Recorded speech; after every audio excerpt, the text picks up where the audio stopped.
And good evening. When it comes to that big debate, we are in the final stretch as millions of Americans are set to watch the two candidates vying to become president make their case to the American people. President Biden and former President Trump using their last few hours ahead of the debate to prepare in really vastly different ways. President Biden hunkering down at Camp David in mock debate prep, while Trump is taking a more casual approach, mixing private policy sessions with campaign appearances. And though the two have come face to face before, the country is in a much different place than it was just 4 years ago, with new problems facing everyday Americans. So the question is, will voters watch? Top story asking several people tonight about what they think ahead of the debate. This is like watching a rerun of a bad television series that you know how it ends. Well, in this case, I think Biden will, he will win in terms of the debate. I think that the very interesting thing about this debate is that we've seen them both as presidents. So they own have their own records, not just talks. And this new Atlanta Journal-Constitution poll showing Trump leading Biden by 5 points in Georgia. Will this debate further tighten the race? The polls consistently showed the race is incredibly close. New video of outside that debate stage as CNN releases their set of rules, including microphones muted except when it is a candidate's turn to speak, no live audience, and one of the biggest notes is that the network will not fact check in real time, adding it's not the moderator's role to participate in the debate. They are there to facilitate it. We have a lot to get to tonight, but we want to start tonight with NBC's Gabe Gutierrez, live in Atlanta. Tonight, the stage is set. President Biden at Camp David, out of the public eye for nearly a week, huddling with advisors and holding mock debates. Former President Trump back at Mar-a-Lago doing more informal prep. Today, calling into a campaign event with black businessmen. Inflation is a disaster. It's killing the black community, and it's killing the country. Tomorrow's face-off will be their first since heated clashes in 2020. Just radical left. Will you shut up, man? Listen. Hoping to avoid chaotic crosstalk, the 90-minute debate will feature muted mics when the other candidate's talking. There will be no live studio audience. Mr. Trump expected to focus on the economy and the border, while President Biden will likely zero in on abortion rights and threats to democracy. Today touting the endorsement of former GOP congressman and frequent Trump critic Adam Kinzinger. This is about defending the greatest country in the world. Mr. Trump and his allies accusing President Biden, without evidence, of planning to use performance-enhancing drugs or even just caffeine. Will he be on some sort of energy drinks or something, okay? The Biden campaign says the former president is desperate and resorting to obviously false lies. For both candidates, tomorrow is a crucial test to appeal to skeptical voters who dislike both options. So-called double haters are now a quarter of the electorate. Yeah, I would say I'm a double hater until proven otherwise. Natalia McIntyre and Roshan Harris run a community center in Detroit. Who did you vote for in 2020? I voted for Biden. You regret that? In some ways, I do. He says he might vote third party. She's undecided. I might stay home. College student Charlie Rooney is hoping President Biden addresses the war in Gaza. I'm deeply disappointed that we've ended with the two candidates that we have. All right, Gabe joins us live tonight from Atlanta. Gabe, let's dig a little deeper here. Tell us more about how President Biden is preparing and what that prep at Camp David looked like. Well, hey there, Tom. Well, President Biden has been at Camp David for nearly a week now, as we mentioned. And according to people familiar with the process, he is taking part in those mock debates. He didn't for the beginning part of the week, but now he is taking part in those debates. And the setting gives him a better opportunity to focus than if he were at the White House, his aides say. But this is very intensive preparation, and his campaign really views this as a way to have a contrast or to show a contrast to viewers between President Biden and former President Trump, now that so many people are expected to tune in, Tom. Yeah, and then, Gabe, what do you think that President Trump, like his strategy, what are you hearing, the main things he's going to attack President Biden on? I mean, we know for sure it's going to be immigration. He'll probably start with that. Yeah, that's right. Yeah, that's right. And look, for the past couple of months, former President Trump and his campaign have really been hitting the Biden campaign over immigration. But we also expect them to really hit Biden over the economy and inflation. These are lines of attacks that we really expect to see: inflation and immigration. And there's also the big question mark here right now, Tom, is how much foreign policy will come into this debate, because some of the voters we've been speaking with, especially in battleground Michigan, which you saw in the piece, that's something that they want to hear about. They want to hear what President Biden has to say about his handling of the Israel-Hamas war. And it should be interesting to see how former President Trump responds to that. Gabe Gutierrez leading us off tonight. Gabe, we thank you for that. For more on what we can expect from possibly the most consequential night of the 2024 election, I want to bring in NBC News chief political analyst Chuck Todd. Chuck, thanks for joining Top Story. Always great to have you here. It's a pleasure. I want to talk to you about first the format, okay? The mics will be clipped. There'll be no studio audience. Do you think we're going to get the full 90 minutes of this debate, or do you think we could end up with a situation like in 2020 when Chris Wallace moderated what simply got out of control? Well, if you look at it, you know, the last presidential debate that our colleague Kristen Welker moderated did have some mic cutting off. And if you know, that did sort of rein in the debate itself, right? And it was less out of control, like the one that didn't have any kind of guardrail at all with Chris Wallace. And, you know, I think this is a double-edged sword, this insistence that the Biden campaign had about having cut off mics and sort of creating an environment that was in the best interest of Biden, but in many ways could not present the version of Trump that, ironically, I think the Biden campaign is counting on the public seeing compared to their guy. And I think the real risk of this format, just from a strategic sense for the Biden campaign, Tom, is the fact that it may allow Trump to look more presidential because they insisted on rules that sort of created a tamer Trump. So CNN has also acknowledged they won't be real-time fact-checking. I know you said in the past this may not be a terrible idea. CNN has said that they're going to put real-time fact-checking on their website and discuss it post-debate. Talk to me about why you think this might be a good idea. Well, look, I just think when you start fact-checking, in some ways you can come across as the third candidate on stage or the third or fourth candidate on stage, and it can turn into a debate between the moderator, and I just think there's a fine line there, and suddenly you've disrupted the flow of back and forth. At the end of the day, if one of the candidates misstates a fact, it's on the other candidate to do the fact-checking first. I mean, I sort of look at it as, I'm curious to see, does the other candidate aware of the misfact check before the moderator gets involved at all? Again, I go back. This is a debate between these two gentlemen. The moderator, I like that word, facilitator. You're there to facilitate the discussion. Make sure that you're filling in the blank if there's some holes. And hey, you didn't touch that part of the Israel-Hamas war. How come you didn't do that? Or things like that. But if you get into the fact-checking business, you can quickly look like a third participant, meaning a third debater on stage. And I don't think you're doing the viewers a service. It's a great point. I do want to get some Chuck Todd hot takes here, right? What is a good night for President Biden? That Donald Trump loses his cool. I think that ultimately, for each of them, Tom, a good night is if the other one looks like the caricature, right? Either unhinged or Sleepy Joe.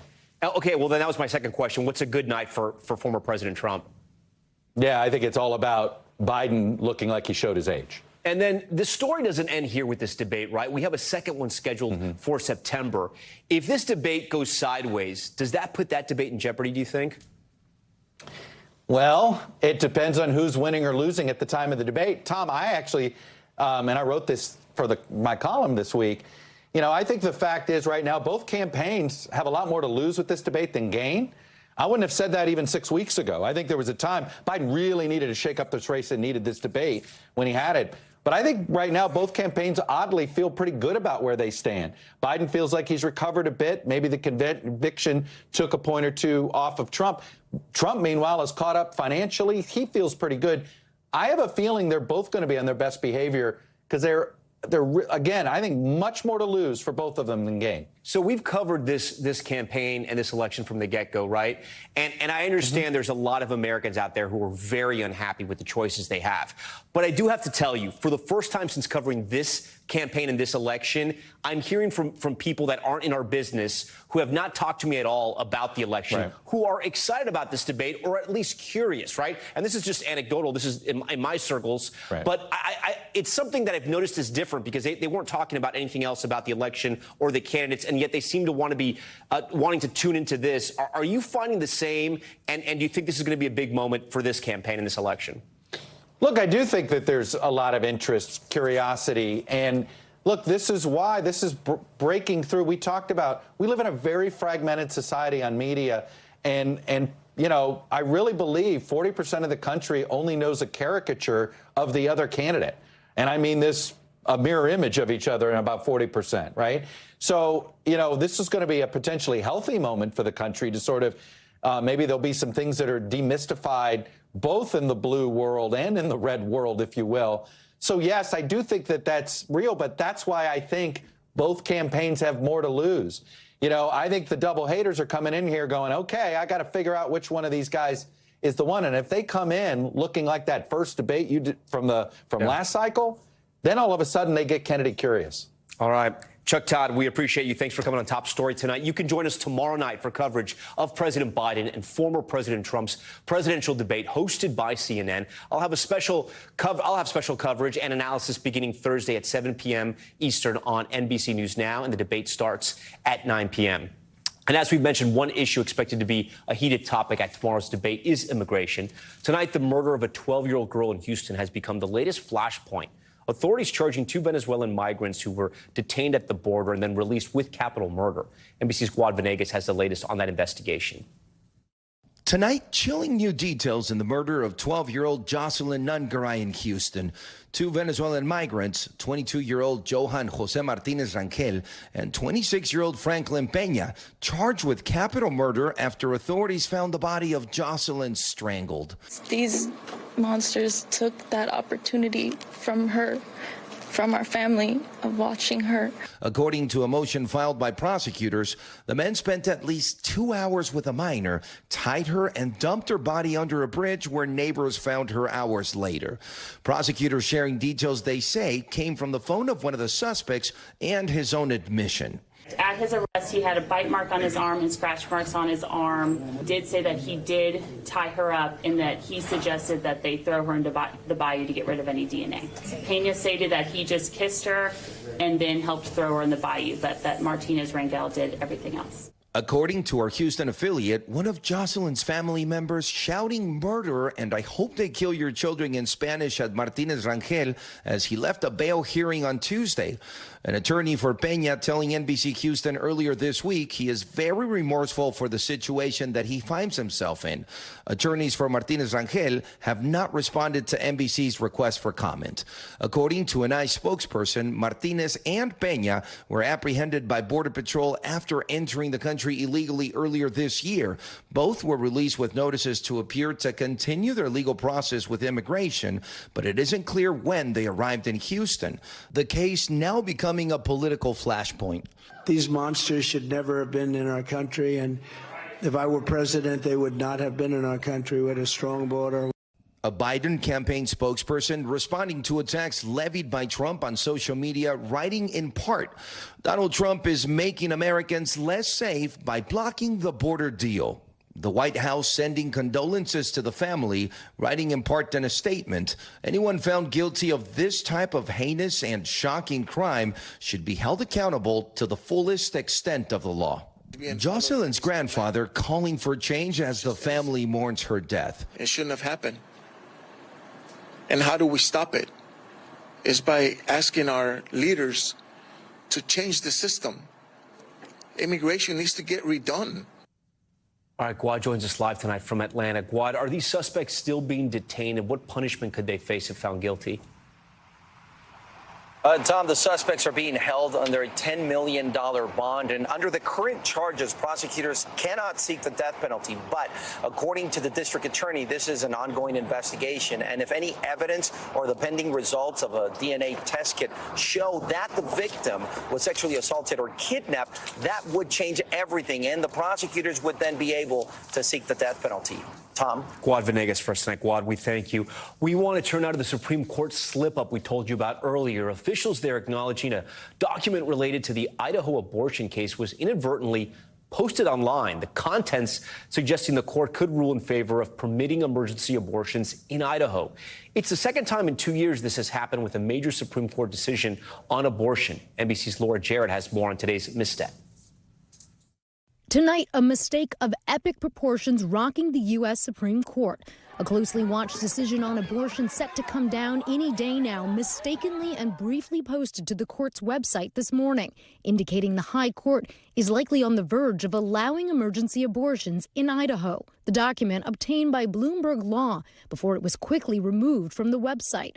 The court's spokeswoman explaining the court's publications unit inadvertently and briefly uploaded a document to the court's website, adding that the court's official opinion will be issued in due course.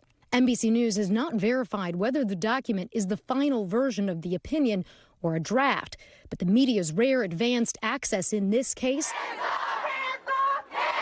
harkening back to an unprecedented leak in another abortion case just 2 years ago in Dobbs, when Politico published the draft decision overturning Roe v. Wade. The current battle over Idaho's law, which criminalizes nearly all abortions except to save a mother's life. The Biden administration sued the state, arguing that abortion ban directly conflicts with a federal law requiring hospitals that receive federal funding provide abortions to women facing health emergencies, even if not on the brink of death. That conflict, doctors say, puts them in a dangerous bind. It's a really heavy burden to carry, to have the 5 years of potential incarceration to take care of your patients. The document posted today and later published by Bloomberg in full includes an unsigned opinion from the court punting on the ultimate dispute for now, sending it back to the lower court, which means women in Idaho will be able to obtain emergency abortions while the lawsuit continues to play out. But it also highlights deep divisions on the high court, the justices trading barbs in the document. Justice Jackson saying today's decision is not a victory for pregnant patients in Idaho. While this court dawdles and the country waits, pregnant people experiencing emergency medical conditions remain in a precarious position. While Justice Alito calls the court's decision baffling, saying the court has simply lost the will to decide the easy but emotional and highly politicized question that the case presents. All right, Laura Jarrett joins us now in studio. So, Laura, my first question is, there's people in Idaho obviously following this. Did that cause confusion in that state at all, this leak and then the sort of retraction, if you will? Well, doctors might be facing something of a whiplash because up until just today, they were not allowed to provide abortions unless it was to save a mother's life. Now they can provide abortions if it's to save somebody's health. Their health is at risk, say an infection, something like that. But this case is going to continue to work its way down in the lower courts. And there's another case in Texas on this same issue that's going to come in front of the Supreme Court soon. And do we know when we think the official opinion will then be posted again and released by the Supreme Court? I would have thought they would have done it by close of business today, given what happened, but we could see it as soon as tomorrow at 10 a.m. when the justices retake the bench and release more opinions. Okay, Laura Jarrett first. Laura, thanks for being here. We want to turn now to some breaking news out of Bolivia. The general commander of the army attempting a military coup in the nation's capital.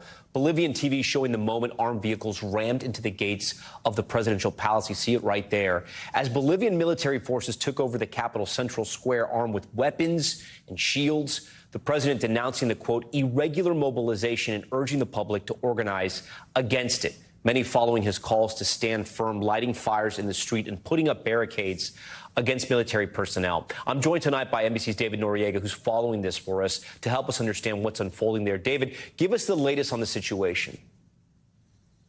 So, Tom, about 5:30 Eastern is when the Bolivian press started reporting that General Zúñiga, the commander of the military, had left the central plaza in La Paz and pulled back his troops. This happened after a very dramatic moment in which General Zúñiga faced off with the president, who went outside of the presidential palace to sort of confront him in person and subsequently pulled back. It's pretty clear that General Zúñiga was kind of out on a limb with this. He did not have the support of key politicians who are members of the Bolivian right wing that was responsible for a successful coup 5 years ago. The real question now is how much of the armed forces were behind him. In the videos, you can see most of these troops, a lot of these troops are military police, which suggests it might not have been a large enough percentage of the armed forces to continue posing a threat. But that's going to be the big question facing the government there right now. And then this obviously didn't happen out of nowhere, right? We've been covering the situations in Bolivia for a while now, but how did we get to this point? So there's currently a pretty severe economic crisis, and the ruling Socialist Party is also torn by divisions and kind of paralyzed by these divisions. The president that was deposed in 2019 was a member of that Socialist Party, Evo Morales. He's sort of an icon of the Latin American left, and he's back on the scene now. He's vying for power, trying to gain the presidency again next year. That has made the current president, Luis Arce, once an ally, into now his adversary. So the economic conditions, the political instability, coups in Bolivia are of a very, very real thing. That's why this did not necessarily come as a surprise, but certainly a shock to many people today. It's also definitely a sign to the ruling party that they need to kind of get the house in order if they don't want to see more of this in the near future. All right, David, we thank you for reporting on that breaking news. Still ahead tonight, the close call. New video showing a crowbar flying into a windshield on a North Carolina highway. Imagine if you were driving this car. Look at it. It barely missed the driver, where police say that tool came from. Plus, the growing dam emergency in Minnesota. Our team on the ground as homes crumble into rushing floodwaters, and more severe weather is on the way. We're tracking it all. And welcome to the $2 trillion club, the major milestone for Amazon, 4 years in the making. Stay with us.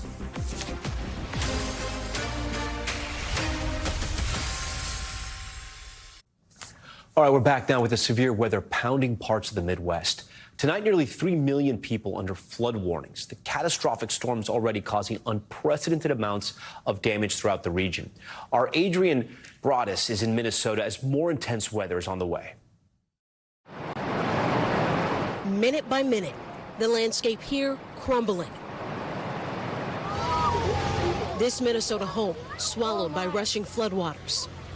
So were the playground and the bench where we spoke with the owners of that house just yesterday. Now, all washed away, the dramatic changes in this community visible from above. Residents gathering today to take in the destruction. This is like a once-in-a-lifetime thing. Adrian, that's a dramatic backdrop. And the spot I was standing in 24 hours ago, also gone today. Across the Midwest, many landscapes have been forever changed and infrastructure destroyed.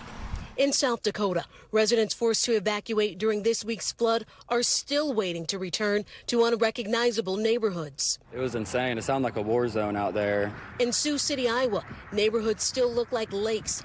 Still, while Mother Nature is at her worst, communities in crisis finding the best in each other. I hope we get better, and I hope people will chip in and help this place. The watercress in some areas already exceeding levels not seen in nearly 3 decades, even as the region braces for more heavy rain, threatening already swollen rivers to rise again. Back to you.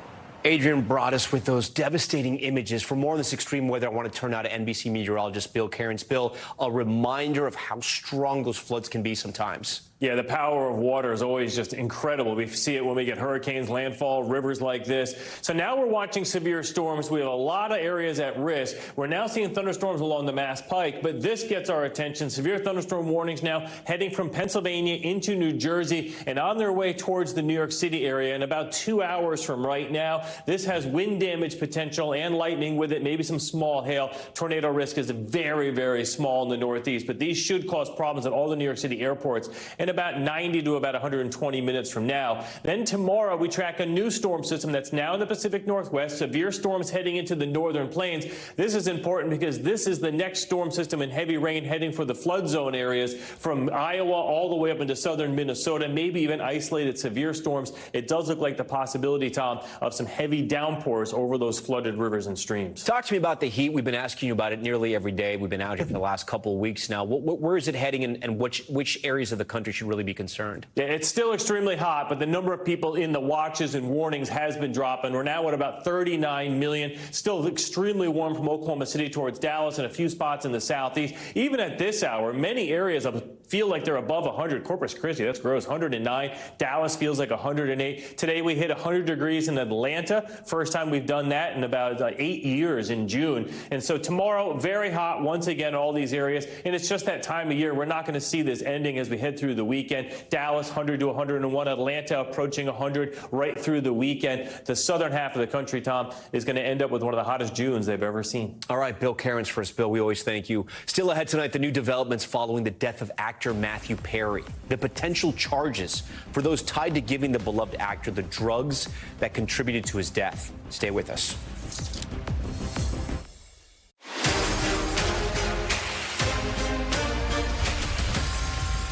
All right, back now with Top Stories newsfeed. We begin with an update on the suspect in the Highland Park mass shooting.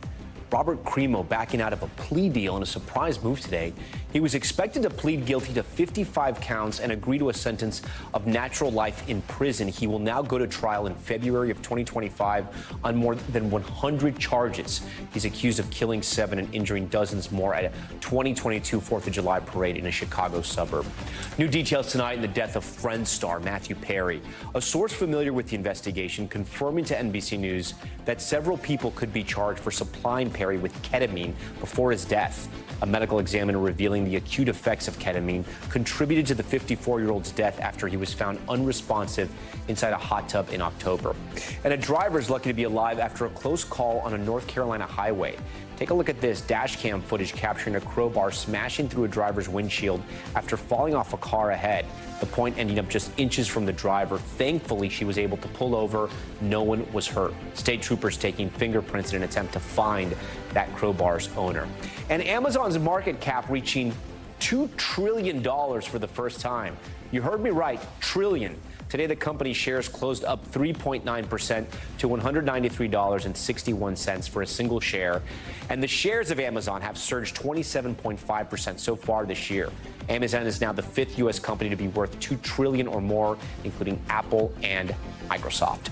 Okay, now to power and politics and a historic primary right here in New York. Congressman Jamal Bowman, an outspoken member of the so-called Squad and a vocal opponent of the war in Gaza, ousted from power by Westchester County Executive George Latimer, the highest spending primary in history, becoming a proxy battle for Democrats over the party's stance on the war in Gaza.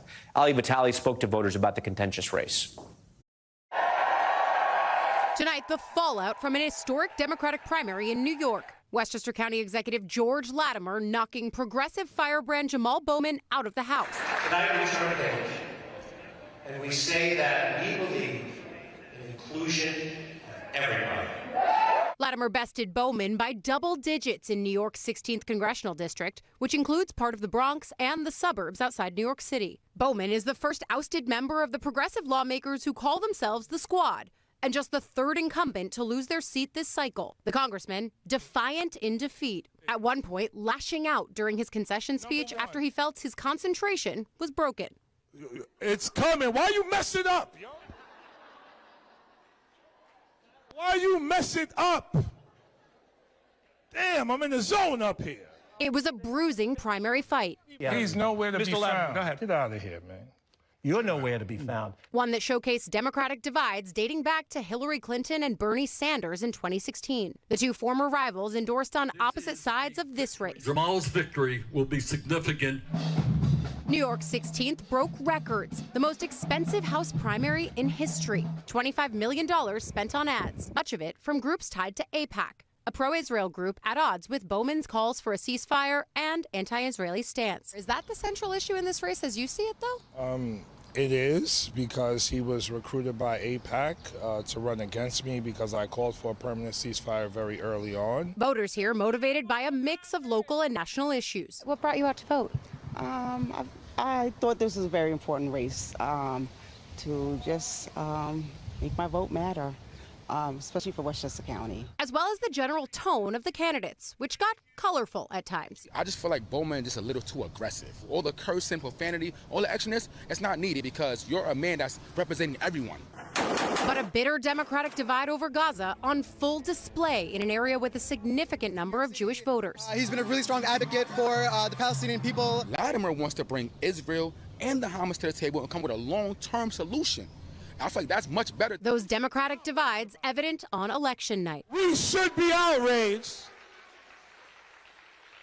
when, unfortunately, some so-called Democrats are aligning themselves with radical, racist, right-wing Republicans. We should be outraged about that. Past actions made Bowman more vulnerable to a well-known local challenger. He opposed key Democratic initiatives on infrastructure and the debt ceiling, and made-for-TV moments going after Republicans spurred questions about his seriousness. They're gutless. Plus, this now infamous moment. Bowman pulled a fire alarm to stall a high-stakes vote last September. He first said it was an accident, only to plead guilty to a misdemeanor for falsely triggering the alarm. The fire alarm incident was inexplicable. Now Bowman's primary defeat raising difficult questions for Democrats on the war and the political pitfalls it might bring come November. It's much deeper than just about Gaza and Israel. He voted against some other things that would have unified the Democratic Party. And I think in a primary, the base was not appreciative of that. Ali Vitale joins us tonight from Washington after spending a few days here on the ground actually covering that district and that race. So, Ali, what do we know about Bowman's plans after this loss? Is there a chance he runs in a third party in the general? That would cause problems in the general, especially because this is a district that is blue. But once you start splitting that Democratic vote, I think that could get people very nervous, Tom. The reason that nervousness might exist, though, is because just last night when I was last with the congressman, he was asked, would you consider a run with another party? For example, the Working Families Party. He did not say no. Instead, at that point, he said, we're just going to win. Of course, that didn't happen. And now it sort of leaves an open question. Could he go that route, or will he just end his political bid for this district now? And then, Ali, I'm curious, how did the vote break down in this primary, right? Because as we mentioned, you have the Bronx, but then you also have the suburbs of New York City.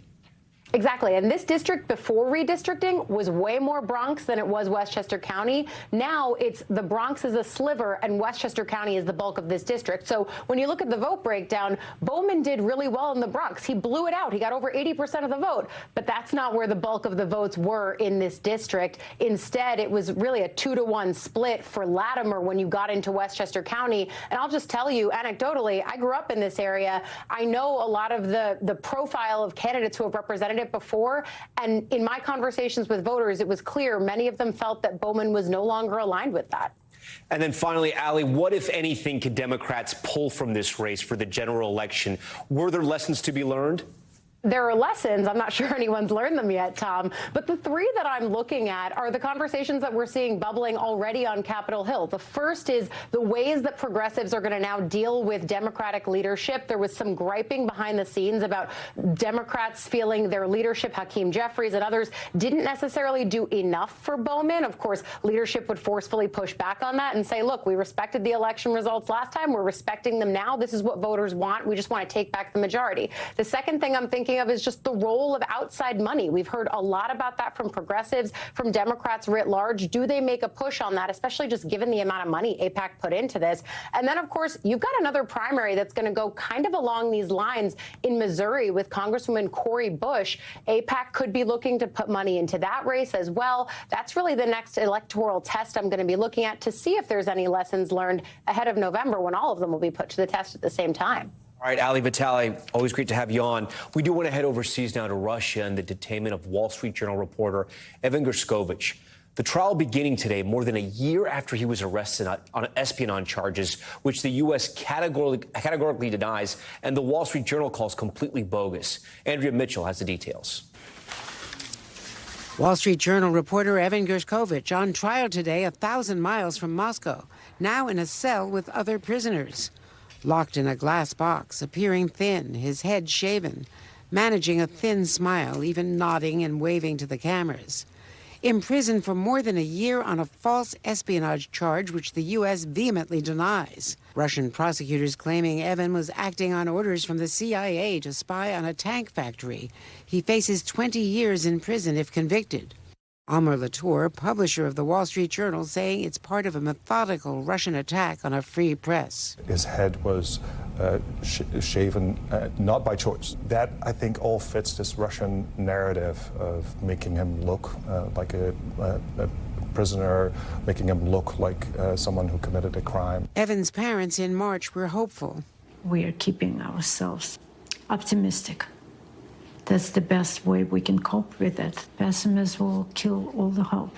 The Biden administration tried to swap Evan and another American, former Marine Paul Whelan, already jailed for 5 years, for a Russian hitman in a Berlin prison, those plans falling short. Now those familiars say the U.S. is scouring other countries for jailed Russian spies who could be offered in a trade. Donald Trump claiming he could cut a deal with Russia if he's elected.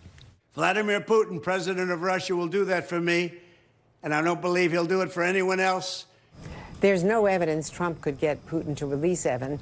The State Department saying everyone should want wrongfully detained Americans released now, not in November. Tom? All right, we thank Andrea Mitchell for that one. We're also following other international headlines on Top Stories Global Watch. We start with the deadly cable car collapse in Colombia. One of the cars with 10 passengers on board crashing down onto a sidewalk and taxi in Medellin. At least one person killed, but it's unclear if they were on the ground or inside the unit. Officials say the cable car crashed into another, causing it to fall. It's the first crash on the city's metro cable line. Okay, an update tonight. Kenya's president withdrawing that controversial tax plan after days of deadly protests. Protesters storming Kenya's parliament yesterday, you may remember we brought that to you, and setting it on fire as the bill was passed. Officials say nearly 24 people were killed during the week-long demonstrations. The president said he will now speak to younger residents and hear their concerns. Okay, and now to the countdown to Paris. The 2024 Olympics are now just 1 month away, but amid the excitement, questions still linger. Will a key venue be ready? NBC's Keir Simmons is there and explains. Tonight, Paris, ready for its close-up. The Eiffel Tower, adorned with those famous rings, one of many iconic locations, now Olympic arenas. You can see now how the city of Paris is an Olympic venue. They've brought in the sand for the beach volleyball. Behind the Eiffel Tower there, that's the Champions Plaza. The Place de la Concorde, where so often history has been made, will premiere breaking this summer. 8,000 at the wrestling and judo venue, seated around an historic military statue. The triathlon and marathon swimming planned for the Seine, which officials acknowledge is still not clean enough. I spoke exclusively with the mayor of Paris, Anne Hidalgo. Swimming in the Seine was your idea? Yes, it was my idea. She says despite cancelling a swim in the Seine this week, she remains confident. Because I want to swim in the river Seine before the opening ceremony. Everyone's worried that it's not ready.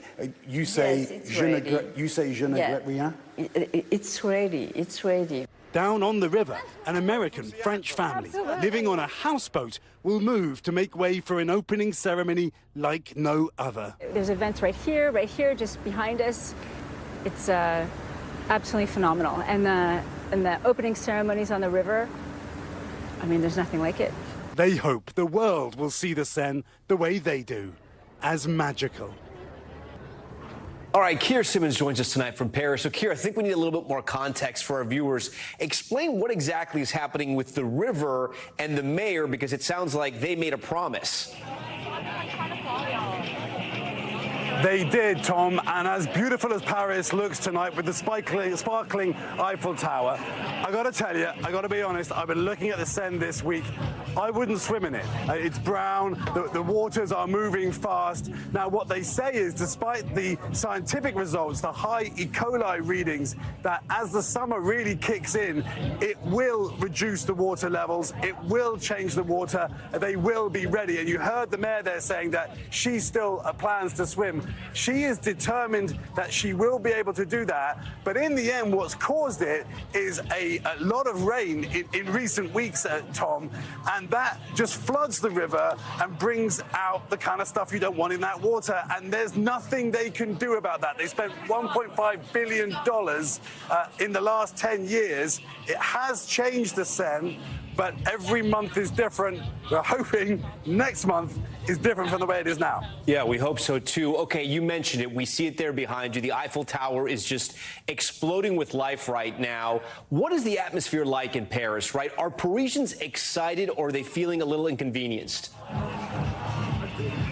You may not be able to hear, but there is, where we are now, the Trocadero, there's kind of a party atmosphere around us. Anyone who's been to Paris knows it's often like that here, but there is a really relaxed atmosphere. There are those who are complaining about so many places being closed down. I mean, it's a little like you're in New York, right? It's a little like if they were doing equestrian events in Central Park and beach volleyball in Times Square and maybe another event down in Union Square. How would New Yorkers feel about that? Parisians often express the same kinds of concerns, but that being said, I think once the opening ceremony gets going, the party atmosphere will kick in. I'm certain about that. This is clearly setting up to be a pretty spectacular Olympics. Well, that leads to my next question here. You know, I know you've covered your fair share of Olympics. You've seen the entire process in major cities all over the world. Is Paris prepared this year? Right. Paris is prepared, Tom. She really is. And one of the ways that she's prepared that's different is that these Olympics, as we've said time and time again, are using the city. You know, the mayor told me that she went to Rio and she saw beach volleyball on Copacabana Beach, and she said, I love that. I want to go one better. I want to do beach volleyball under the Eiffel Tower. That's where she got the inspiration for all this. She believes she's changing the way the Olympics are going to be held, reducing what it costs, making it more sustainable, interweaving it with cities. Can any other city do it like Paris can do it? I guess we'll find out in LA. Keir Simmons for us from Paris, getting ready for the Olympics. We are so excited, Keir. We appreciate that. And coming up, the remarkable sighting. We're going to show you a white bison bringing indigenous tribes together for a sacred ceremony, the beautiful moment captured, and what it all means. That's next. We are back now with the incredible story of a rare white bison born in Yellowstone National Park. The birth of this once-in-a-lifetime animal, sacred to the indigenous people living there, is believed to be a symbol of hope and prosperity. NBC's Steve Patterson has this wonderful story. On the edge of Yellowstone National Park, a remarkable sighting, bringing together indigenous tribes from across the West. The birth of a rare white bison, so sacred to the people here, it's thought to fulfill an ancient Lakota tribe prophecy. Today, the miraculous birth being commemorated with ceremony, song, and for the first time, the reveal of a name. Wakangli returns sacred. It's a blessing, but it's a warning. Lakota Chief Avril Lookinghorse says in tribal lore, it's similar to the second coming and part of a personal lifelong journey. This is a spiritual awakening. It's a fulfillment of our prophecy. It's our responsibility to take care of Mother Earth. This spiritual connection to the bison they share the land with runs deep, representing strength and abundance to indigenous cultures. Herds that once numbered in the millions are now managed in Yellowstone at about 5,000 after being hunted to near extinction across the country. And here, there is no record of a white bison being spotted. That is, until now. It seemed unreal that I just was so lucky to be one of maybe a dozen people that got photographs of this thing. Photographer Jordan Creech captured these images of the white-haired calf the day it was born on June 4th. I know how important it is to the Native culture to have been able to capture that. I'm happy I could share it. The elusive animal has not been seen since, but to the tribes gathered here, it doesn't matter if it's ever seen again. What's important is its birth, serving both as a symbol of hope and prosperity and a reminder of how we should all treat each other. This brings tears into my eyes every time I think about it, because this shouldn't happen in our time, and it did. This gift of life and the blessing of a new beginning. Steve Patterson, NBC News, Yellowstone National Park. Thanks so much for watching Top Story. I'm Tom Llamas in New York. Stay right there. More news on the way. Thanks for watching. Stay updated about breaking news and top stories on the NBC News app or follow us on social media.